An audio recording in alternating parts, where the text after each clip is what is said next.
Alhamdulillah salatan wa salaman ala Rasulillah wa ala alihi wa sahbihi wa man tabi'ahu wa walah. Subhanaka la ilma lana illa ma 'allamtana innaka antal alimul hakim wa la haula wa la quwwata illa billahil aliyyil azim. Yang saya hormati Tuan Haji Jamaluddin, pengurusi Masjid Al-Muttaqin, sebagai Datuk Timbalan Pengurusi Kejutan Kuasa Masjid, Tuan Imam, Tuan Bilal, muslimin, mukminin yang dirahmati Allah Subhanahu wa taala sekalian. Syukur kepada Allah Azza wa Jalla kerana saya diberi kesempatan untuk mari pada penghujung bulan Disember ini. Moga-moga Allah Subhanahu wa taala menambah usia kita untuk menambah ketaatan kepada Allah Subhanahu wa taala. Jadi saya nak menyambung pengajian kita ataupun tazkirah yang pernah saya sampaikan kepada tuan-tuan sebelum ni tentang ayat-ayat mawaris, ayat-ayat pewarisan. Dan berkebetulan saya telah menyiapkan sebuah lagi buku berkisah tentang soal jawab pusaka. Dan saya nak bahaskan dengan tuan-tuan Allah Subhanahu wa taala pada ayat ke-12 daripada surah An-Nisa dan ayat ke-akhir ayat 176 daripada surah An-Nisa. Auzubillahi minasyaitonir rajim. Walakum nisfu ma taraka azwajukum illam yakul lahunna walad. Dan bagi kamu suami-suami akan mendapat separuh daripada apa yang ditinggalkan oleh isteri kamu jika sekiranya mereka tidak mempunyai zuriat. Fa in kana lahunna waladun farukumur rubu' mimma tarakna. Dan jika sekiranya bagi mereka itu zuriat, maka bagi kamu suami-suami akan mendapat 1/4 daripada apa yang ditinggalkan oleh isteri-isteri kamu.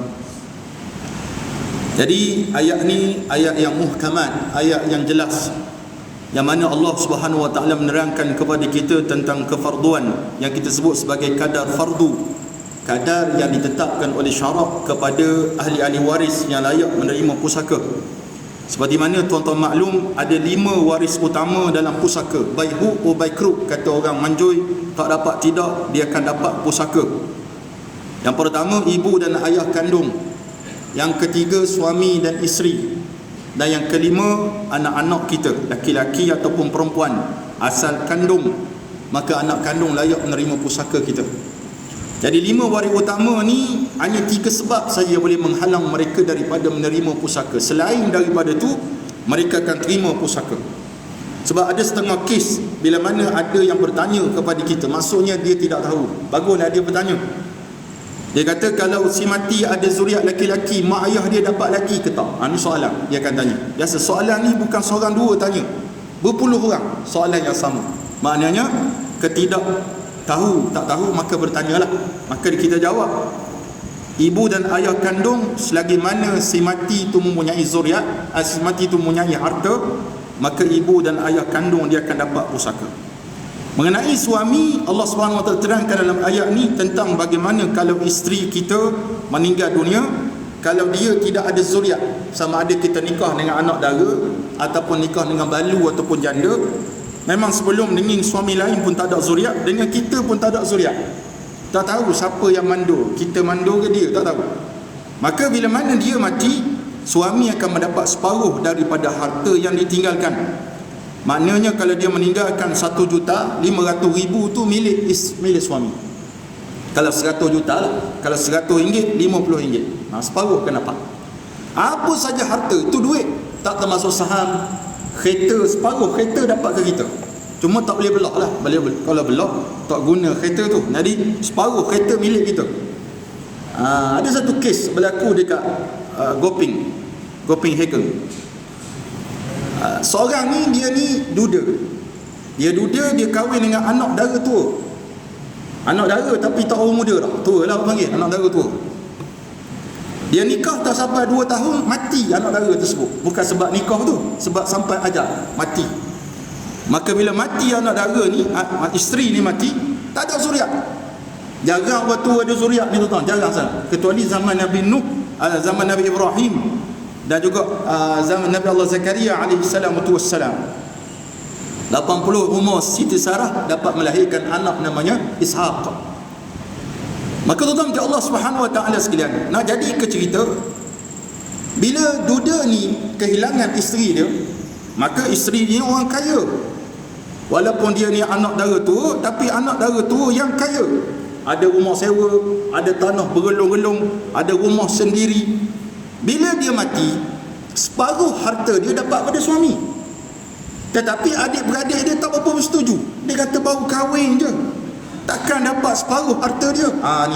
Ni fahaman kita yang sesat lagi menyesatkan. Bila sebut kahwin, saya terima nikahnya fulanah binti fulan dengan mas kahwinnya RM50. Tunai, sah, mati isteri. Lepas ada akad nikah tak sempat sentuh lagi, mati isteri. Maka tetap suami akan mendapat separuh harta dia, walaupun tak sentuh. Dalam Facebook tengok muka comel, bila tengok live rupanya tak apa comel, mati si isteri sebab ingat suaminya kacau benar. Rupanya penipu tak, kes scammer. Walaupun scammer 50% dapat pada suami. Jadi tuan-tuan macam Allah Subhanahu Wa Taala, jadi berbalah. Keluarga duda ni ada anak, ada zuriat. Maka bila gedung-gedang mati pula si duda ni, mati. Mungkin rindu sangat gamaknya, mati, tak sempat lagi dapat separuh. Maka yang separuh yang dapat kepada suami ni turun kepada anak-anak dia pula, anak-anak tiri arwah, anak dari tua tu. Lagi besar perang besar pula. Ingat perang selamat anak pun lagi tambah peperangan. Dia kata ni lagi jauh waris, anak tiri je. Tengok dia kata anak tiri je. Dia tak sedar bahawa bila mana adik dia mati, meninggalkan harta, separuh dapat kepada suami dia. Bila suami dia tak sempat dapat separuh tersebut, yang separuh tu milik anak-anak dia. Dia kata tak boleh ni, tak boleh. Ini orang kata mengikut faham sendiri, tak betul tuan-tuan macam Allah Subhanahu Wa Taala. Maka kita kena sedar, sebab benda ni Allah terang satu persatu. Sebab Allah tahu, sebab manusia ni dalam bab harta benda dunia, dia cukup-cukup ambil berat semua, concern benda-benda perkara macam ni. Fa in kana lahunna waladun, tapi Allah kata jika sekiranya bagi isteri itu ada zuriat, maka suami akan mendapat 1/4. Saya bukan nak bincang yang ni, saya nak bincang ayat yang bawah ni. Cuma saya baca sepatah lalu. Min ba'di wasiyatin yusina biha aw dain, selepas ditunaikan wasiat yang diwasiatkan dan selepas ditunaikan hutang-hutang si mati, baru kita boleh faraid. Wasiat kena selesaikan, hutang kena selesaikan. Walaupun Allah sebut wasiat dulu, kata para ulama mufassirin, Allah menetapkan hutang mesti diaulakan walaupun wasiat disebut dulu. Sebab Nabi SAW dalam pengurusan pusaka, Nabi selesaikan hutang, baru Nabi laksanakan wasiat kepada si mati. Walahunna rubu' mimma taraktum illam yakul lakum walad, dan bagi isteri-isteri kamu akan mendapat 1/4 daripada apa yang kamu tinggalkan jika sekiranya kamu tidak mempunyai zuriat. Ni suami pula mati, tidak ada zuriat dengan isteri tersebut, ataupun dengan sebelum ini pun tak ada zuriat, maka bila mana suami itu mati, isteri akan mendapat 1/4. Kalau seorang isteri, kalau dua, 1/4 bahagi 2, kalau 3 bahagi 3, kalau 4 bahagi 4, 5 haram tuan-tuan macam Allah SWT, tak boleh. Fa in kana lakum waladun, tapi jika sekiranya ni kalau tidak ada zuriat, isteri akan dapat 1/4 kalau suami mati tak ada zuriat. Wa in kana lakum waladun, jika sekiranya bagi kamu suami-suami ada zuriat, falahunna thumunu mimma taraktum, maka isteri-isteri kamu akan mendapat 1/8 daripada apa yang kamu tinggalkan. 1/8 dapat kepada isteri-isteri kita lah kalau suami mati ada zuriat. Tak kira daripada zuriat isteri mana. Dia pernah nikah 4 orang sebelum ni, dia cerai belaka 4 orang. Dalam 4 orang ni ada seorang zuriat. Dia nikah baru 4 orang pula. Ada tak orang nikah macam tu? Ada. Sayyidina Hasan ibn Ali radhiyallahu taala anhum ajma'in, anak dia kepada Sayyidina Ali karamallahu wajhah dan Sayyidatuna Fatimah Az-Zahra. Kalau baca manaqib Sayyidina Hasan bin Ali, dia ada isteri tak kurang 200 orang isteri. Tak kurang 200 orang isteri. Dan macam mana nikah 200? Dia bukan nikah 200 tu, haram perbuatan tu. Maka dia nikah cerai. Maka diinterview kepada isteri-isteri, bekas isteri. Kamu redha ke kamu buat macam ni? Dia kata kami redha. Sebab kami dapat title Ali Muhammad, bukan Ali. Ali, kalau Syiah Ali. Allahumma salli ala sayyidina Muhammad wa Ali. Tu Syiah lah. Ali, keluarga, dapat title keluarga Nabi Muhammad sallallahu alaihi wasallam. Bukan isu itu. Isunya kalau seorang tu nikah 4 orang, dia cerai 4 orang ni, tapi ada seorang zuriat daripada salah seorang isteri tersebut. Dia nikah pula baru, nikah seorang contoh, mati suami tersebut. Bila mati tersebut, suami mempunyai 1 zuriat, maka isteri yang terkini tersebut akan mendapat 1/8 daripada apa yang ditinggalkan oleh si mati. Min ba'di wasiyatin tusuna biha aw dain, selepas diselesaikan wasiat yang diwasiatkan dan selepas dibayarkan hutang. Ni Allah ulang sekali lagi. Mana nak selesaikan faraid, mesti hutang settle, wasiat kena settle dahulu. Okey, yang tu bukan saya nak bincang sebab saya dah sebut sebelum ni. Yang ni ayat yang saya nak bincang. Wa in kana rajulun yurasu kalalah, jika seseorang itu mewarisi dengan cara kalalah. Kalalah ni seorang yang mati, dia tidak ada zuriat, anak-anak tak ada, dia tidak ada mak bapak. Dia ni orang panggil bujang. Bujang ataupun yang mana tidak ada mak bapak, tidak ada ayah, tetapi dia mempunyai adik-beradik. Adik-beradik ada 3 jenis: kandung, sebapa, seibu. Beza ni tuan-tuan sekalian. Dari sudut faraid dia berbeza. Dari sudut bahasa kita, sebapa, bapak sama, adik-beradik kandung lah kita kata. Tak. Istilah bahasa Arab, syaqiq, li'ab, li'um. Kandung, sebapa, seibu. Ada beza. Ada perbezaan sebab hukumnya berbeza. Aw imra'atun walahu akhun aw ukhtun, jika seorang lelaki tu mati ataupun perempuan tu mati, dia ni jenis kalalah. Kalalah ni orang yang tidak ada zuriat dan tidak ada mak bapak, namanya kalalah.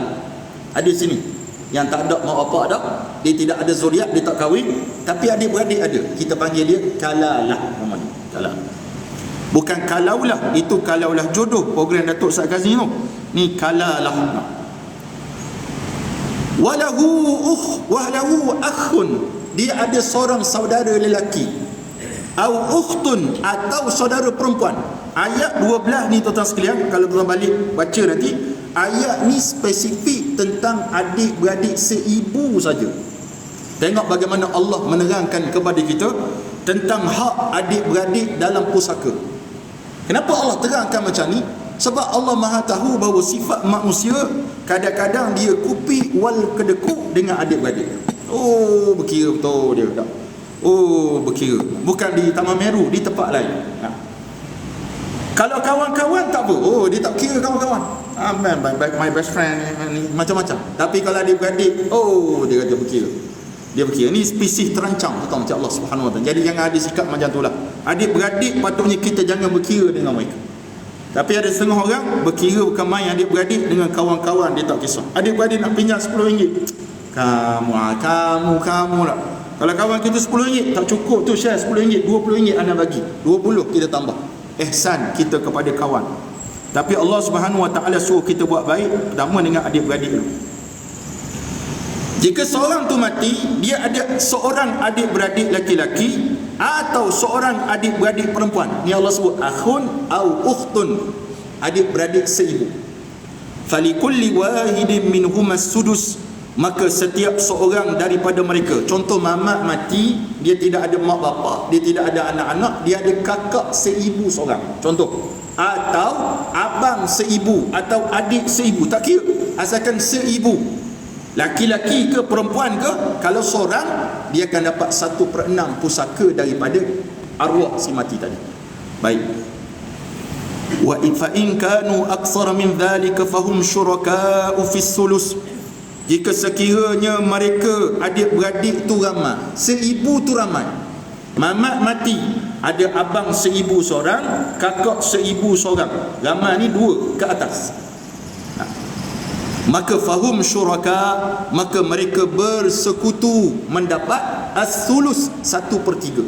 Mamak mati, ada abang seibu seorang, ada kakak seibu seorang, tak kira lelaki ataupun perempuan, bila ada je 2 dan ke atas, maka mereka akan mendapat dengan sama-sama 1/3 itu. Dan perbezaan antara kandung, sebapa dan seibu, seibu ni yang dia dapat sama je. Kalau RM1, RM1 seorang. Laki RM1, perempuan RM1. Kalau perempuan RM50, laki RM50. Itu yang Allah SWT sebut dalam syahid ayat fahum syuraka. Syuraka ni mana? dia bersekutu dengan mendapat as-sulus 1/3. Min ba'di wasiyatin yusa biha aw dain. Allah sebut sekali lagi tentang pesanan. Ni pesanan penaja ni. Allah kata nak bagi pusaka tersebut mesti selesaikan wasiat yang diwasiatkan dan selesaikan hutang-hutang si mati ghaira mudar, yang tidak memudaratkan. Ada orang buat wasiat yang memudaratkan keluarga dia. Dia wasiatkan bagi semua harta pada orang-orang ni. Ini wasiat yang memudaratkan.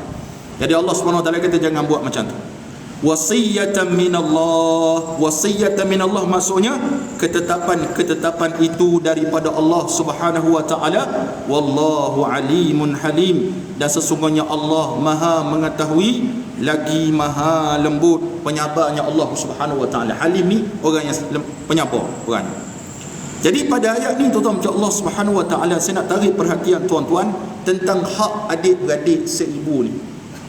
Adik-beradik seibu juga, kalau seorang tu dia pernah melakukan perbuatan fahsyat dulu, waktu dia zaman jahiliah dia berzina, seorang perempuan ni berzina, kemudian dia bertaubat kepada Allah Subhanahu wa taala. Orang berzina, mencuri, merompak, pecah amanah, rasuah, bunuh orang, kalau dia bertaubat kepada Allah Subhanahu wa taala, Allah terima taubat dia tuan sekalian. Kita tak boleh kecam lebih-lebih lah. Orang masuk penjara kena gantung, kita tak boleh nak kecam dia, teruk padan muka kamu, jangan. Kita risau kita tukar kecam ni banyak sangat kecam aku, kita tak diampun Allah Subhanahu wa taala. Kita baca kisah orang yang banduan akhir. Saya pernah jadi banduan akhir sekejap dalam lakonan lah, waktu persembahan Ketua Umat dulu. Mati sekejap lah, dalam 2-3 saat mati. Kita tahu banduan akhir ni dia diberi kesempatan panjang masa dia sebelum tiba saat dia digantung. Dan kebanyakan pegawai-pegawai penjara bermaklumkan, dia kata banyaknya yang mati ni jernih belaka muka dia sebab sempat bertaubat kepada Allah Subhanahu wa taala. Kita tak pernah kena penjara, bukan nak minta kena penjara tak. Yang kita rasa besar sangat, hebat sangat ni, takut-takut mati tak dan bertaubat kepada Allah Subhanahu wa taala. Jadi bila mana dia berzina mengandung. Bila dia mengandung kurang daripada 6 bulan qamariyah. Kalau dia mengandung lebih 6 bulan, 2 lahzah, boleh dinisbahkan anak tu kepada bapa genetik tu lagi. Tapi kalau kurang daripada tu, maka tuan-tuan macam Allah Subhanahu wa taala, anak tu kita panggil anak tidak sah taraf. Minah ni dia berzina, dapat seorang anak. Kemudian yang laki-laki tu syabut lagi lah, tak jumpa dah, pas mana dah. Dia pera anak dia ni. Dia pera dengan baik, anak tersebut membesar dengan baik. Dia jumpa seorang laki-laki yang soleh. Dia kahwin dengan laki-laki tersebut, dapat zuriat pula yang baru. Maka kita panggil anak zina tadi, anak tidak sah taraf, anak kepada minah itu, dengan anak daripada suami yang baru minah tadi, kita panggil adik-adik seibu. Kalau anak zina ni mati, adik-beradik dia tu layak menerima pusaka daripada dia. Kalau adik-beradik dia mati yang tu, anak zina pun dapat pusaka daripada dia. Dia panggil adik-beradik seibu, ibu yang sama. Sebab anak tidak sah taraf, nisbah dia kepada ibu, tidak kepada bapa.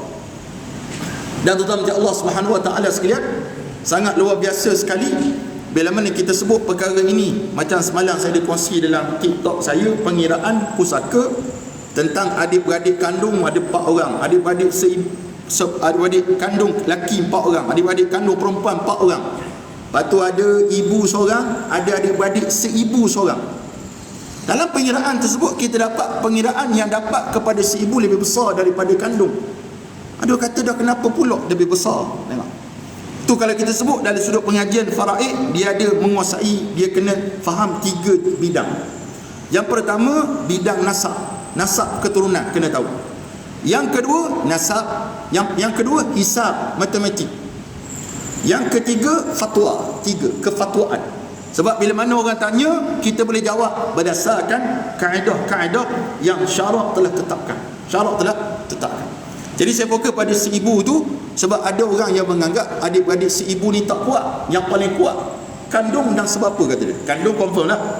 Tapi kalau bertembung sebapa dengan seibu, maka seibu akan mendahului tuan-tuan macam Allah untuk mendapat pusaka jika bertembung 3 jenis kategori ahli waris tadi. Baik. Kalau tuan-tuan perasan pada ayat ke-12 ni, Allah fokus kepada adik-beradik seibu je. Dan adik-beradik kandung Allah fokuskan pada ayat ke-176.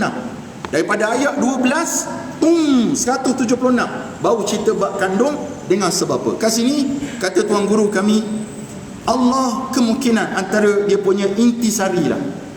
Kalau anak-anak tidak sah taraf, anak tidak sah taraf ni, dia layak mewarisi pusaka macam adik-beradik si ibu yang lain. Sebab ada orang faham bila mana mati, adik-beradik anak tidak sah taraf tak dapat. Dia tidak dikira adik-beradik dia.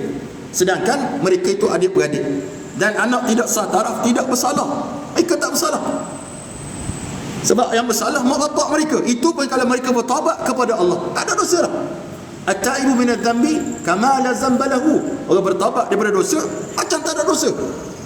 Macam mana macam tak ada dosa? Macam kain putih balik kalau bertaubat kepada Allah Subhanahu wa taala, tapi dengan syurut, dengan syarat tidak berbangga dia akan dosanya itu kepada orang lain selepas dia bertaubat. Ana dulu kuat, ana berzina, tak payah cerita, Allah SWT cerita. Mentang-mentang dia dah bertaubat jadi tok imam khatib ke benda, ana dulu tuan-tuan sekalian, ana kuat berzina dulu. Habis dia. Habis tuan-tuan Allah Subhanahu wa taala, sebab dia sendiri membongkar keaiban diri dia sendiri. Allah menjaga aib kita selagi mana kita menjaga aib kita sendiri. Dan kalau kita dedahkan sendiri aib kita, maka habislah. Maka itu hadis tentang ayat ke-100, ayat ke-12 tentang adik-beradik seibu. Mari kita tengok pula ayat terakhir pada surah An-Nisa tentang adik-beradik kandung atau sebapa. Kenapa saya kata atau?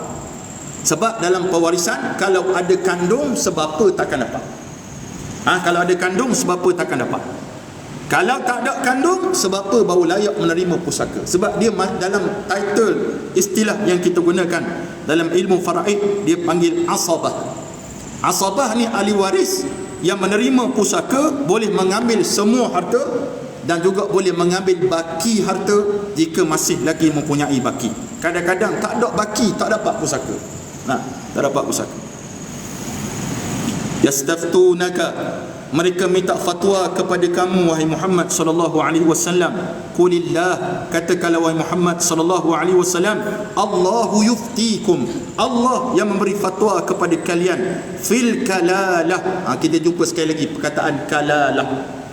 Kalalah ni maksudnya Allah sebut ini mru'un halaka, jika seseorang itu mati, laisa lahu waladun, tidak ada padanya zuriat, walahu ukhtun, tetapi dia mempunyai seorang saudara perempuan. Tengok sini, Allah terang kepada kita supaya kita ambil iktibar, wahai tuan-tuan sekalian.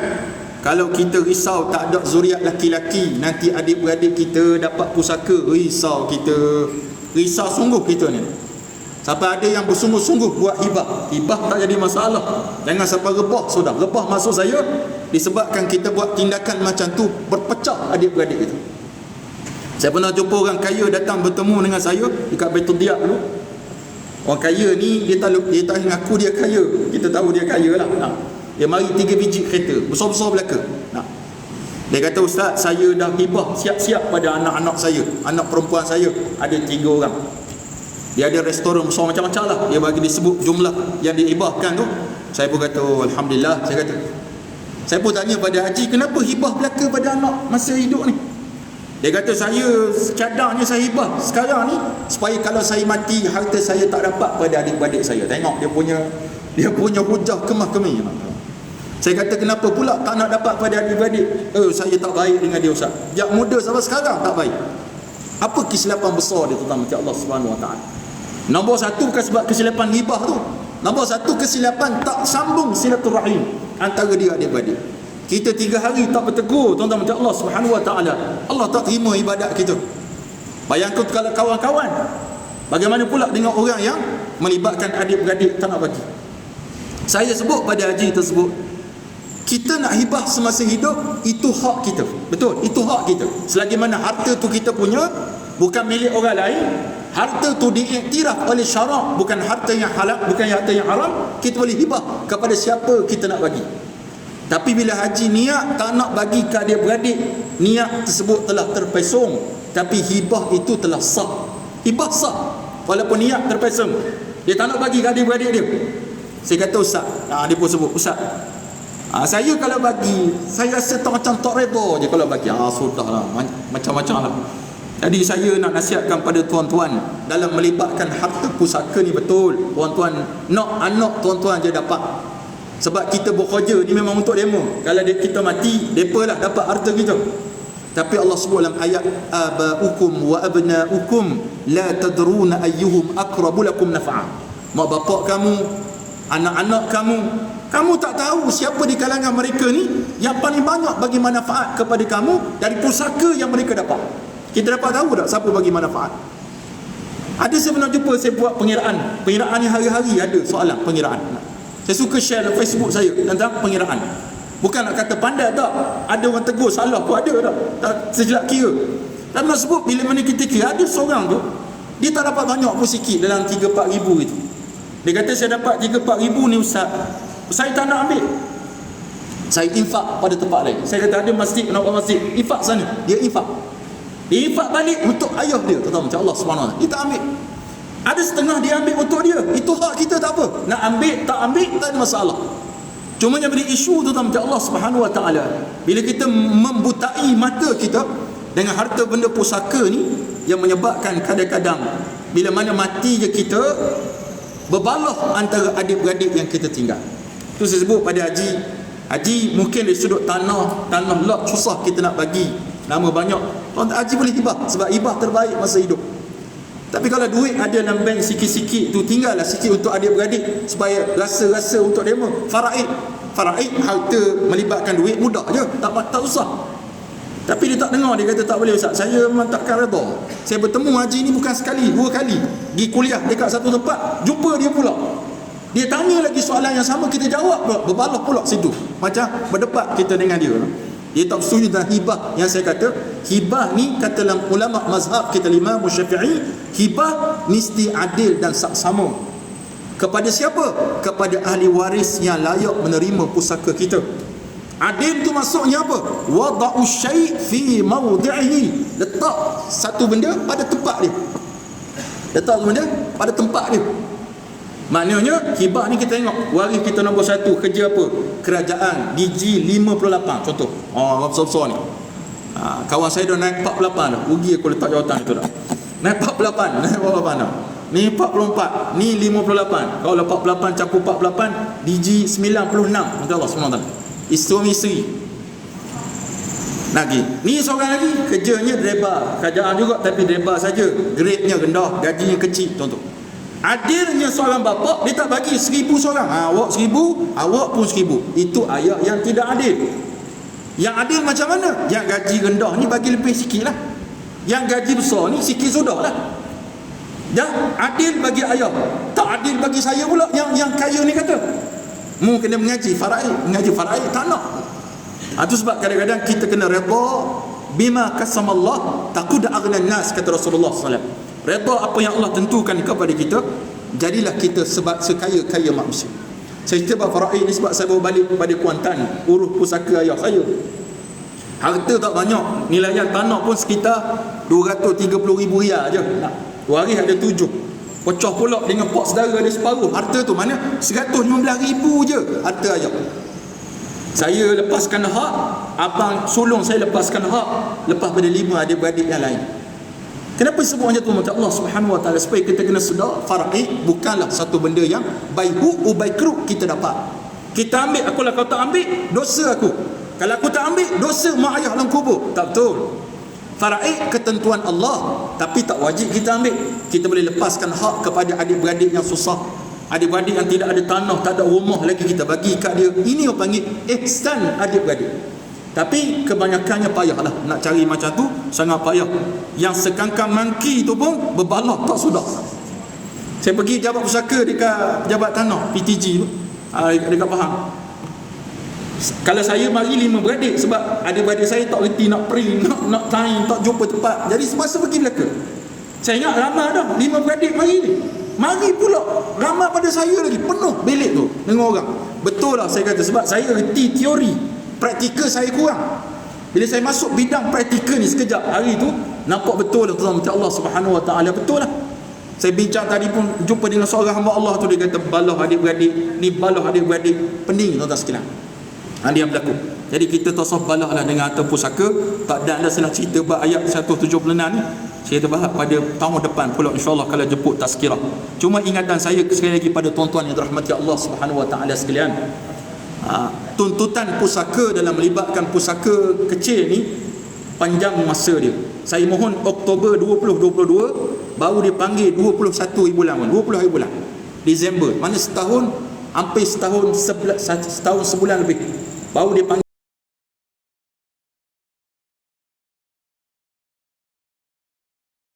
Sebab kita dah isi dalam borang tersebut apa yang kita persetujukan. Tapi bayangkan kalau dia masuk dengan tak ada tahu apa-apa, masuk dengan perbalahan antara waris, itu yang menyebabkan pusaka tak selesai-selesai. Sampai sudah tak selesai disebabkan perbalahan yang berlaku. Maka tuan-tuan tak sahlah berbalah dalam pusaka. Dapat sikit ke dapat banyak ke, itu bonus yang Allah berikan kepada kita. Apa yang penting, keluarga kita tak berbalah, keluarga kita tidak berpecah. Kalau berpecah itu lebih berdosa, lebih menyeksakan, menyedihkan waris kita ataupun pewaris kita dalam kubur satu masa nanti. Jadi wallahu ta'ala alam. Saya nak ikhlas sikit. Pada lusa 24 hari bulan di tempat kami Kompleks Pendidikan Baitul Diyat ada melaksanakan ceramah perdana oleh Ustazah Muzayyanah binti Abdullah. Ni selebriti TV Al-Hijrah. Dia ramai peminat dia. Datuk, Tuan Haji, ramai peminat di kalangan mak-mak ni, mocik-mocik ramai sana. Itu kita dah panggil sekali penuh, membawa sampai keluar penuh. Jadi kali ini kita panggil sekali lagi untuk dia datang. Dan insyaAllah kalau masih dijemput, dia ada tauliah daripada Perak juga, Alhamdulillah. Dan insyaAllah dia akan datang pada 24 bulan. Saya seru pada tuan-tuan, kempen lah isteri-isteri tuan-tuan untuk datang bersama-sama. Tajuknya ciri-ciri wanita ahli syurga. InsyaAllah lah semua masuk syurga dengan Allah, izin Allah Subhanahu Wa Ta'ala. Wallahu ta'ala minta maaf kalau saya terkasar bahasa. Assalamualaikum warahmatullahi wabarakatuh.